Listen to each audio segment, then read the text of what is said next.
Hi guys, this is CA Kshitij Gupta. Welcome to Wealthy's YouTube channel and to our explainer series.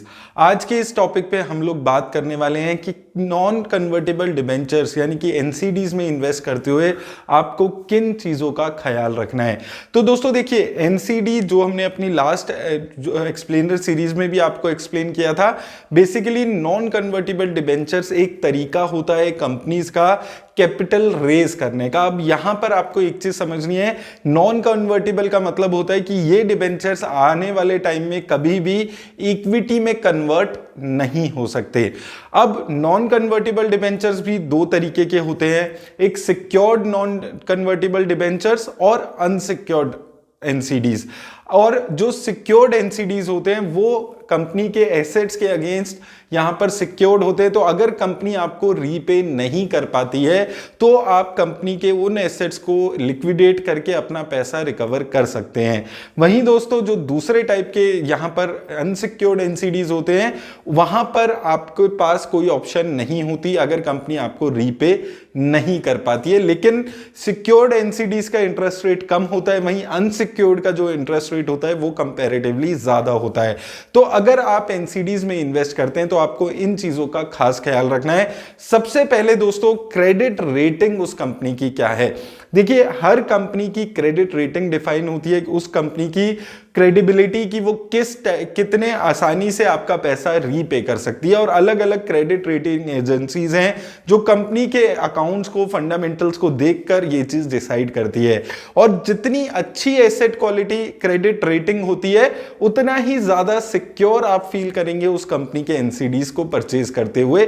तो आपको यहां पर एक चीज समझनी है कि जितनी अच्छी उसकी क्रेडिट रेटिंग होगी, इंटरेस्ट रेट उतना ही कम भी हो सकता है। जनरली 7 से 10% तक का आपको एनसीडीज में यहां पर पैसा रेज हो पाता है।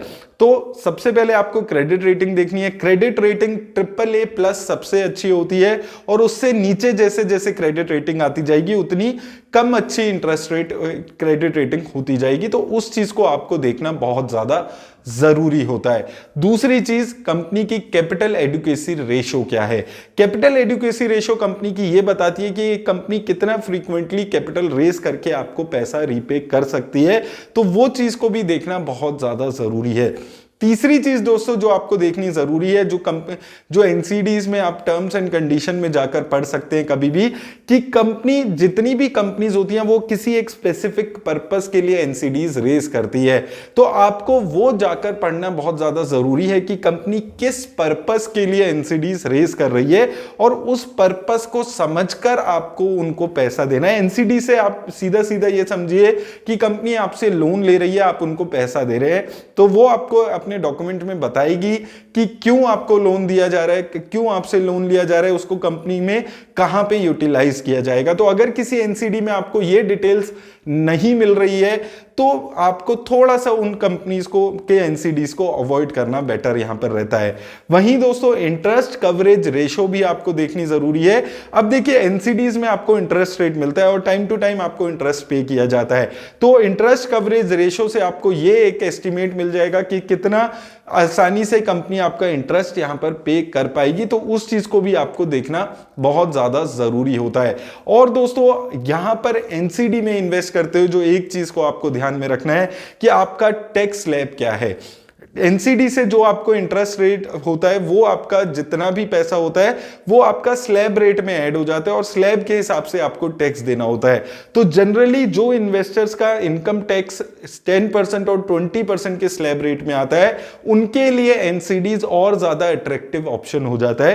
तो आप वहां पर इन्वेस्ट करने के बारे में सोचिए। और जब भी आप एनसीडीज में इन्वेस्ट करते हैं तो अगर आप एनसीडीज में मान लीजिए आप 5 लाख रुपए इन्वेस्ट करना चाहते हैं तो किसी एक कंपनी के में सारे 5 लाख रुपए आपको इन्वेस्ट नहीं करने हैं।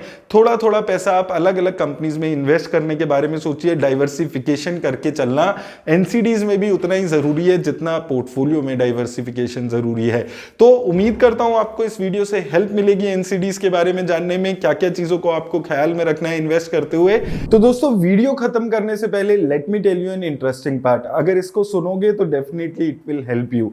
अ lot of you might be earning money, लेकिन अभी तक आपने अपने फाइनेंसेस की प्रॉपर प्लानिंग शुरू नहीं की है। If you plan your finance properly then it will not only help in your present but also it will help securing your future. अब दोस्तों आप में से कुछ बिगिनर्स अपनी अर्निंग और मनी को इन्वेस्ट तो करना चाहते हैं, लेकिन कहां और कैसे इन्वेस्ट करें ये समझ नहीं आ रहा। तो don't worry, let me tell you an effective solution. आज ही वेल्दी के वेल्थ पार्टनर से बात करें। एक वेल्थ पार्टनर ना ही सिर्फ आपको आपके फाइनेंशियल गोल्स के अकॉर्डिंग फाइनेंशियल प्लान बनाकर देंगे, वहीं साथ में आपके रिस्क फैक्टर्स को कंसीडर करके आपको बेस्ट इन्वेस्टमेंट पोर्टफोलियो भी बनाकर देंगे और उसको मैनेज भी करेंगे। है ना इतना आसान? तो टेंशन किस बात की है, इजी है ना। तो आज ही अपनी कॉल शेड्यूल करें अपने वेल्दी के वेल्थ पार्टनर से and start your investment journey with wealthy.